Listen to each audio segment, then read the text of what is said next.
SSC ও HSC পরীক্ষা December মাসের মধ্যে শেষ করে দ্রুত ফল প্রকাশের পরিকল্পনা করা হচ্ছে বলে জানিয়েছেন শিক্ষা এবং প্রাথমিক ও গণশিক্ষামন্ত্রী আ.ন.ম এহসানুল হক মিলন।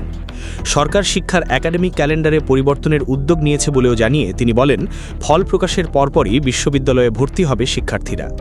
একটি বেসরকারি স্যাটেলাইট টেলিভিশনে দেওয়া সাক্ষাৎকারে তিনি এসব কথা বলেছেন।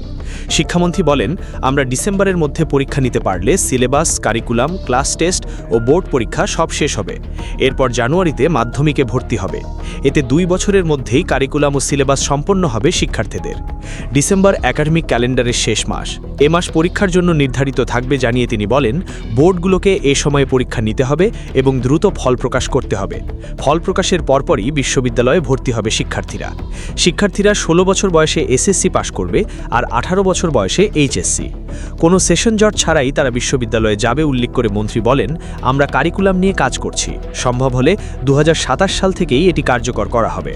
নতুন সময়সূচি 2027 সালের এসএসসি থেকে কার্যকর হবে কিনা তা নির্ভর করবে সিলেবাস নির্ধারিত সময়ের মধ্যে শেষ করার উপর। শিক্ষামন্ত্রী আরও বলেন, 2026, 27, 28 কিংবা 29 পরের বিষয়। আগে পরিকল্পনা করতে হবে আমরা কি চাই।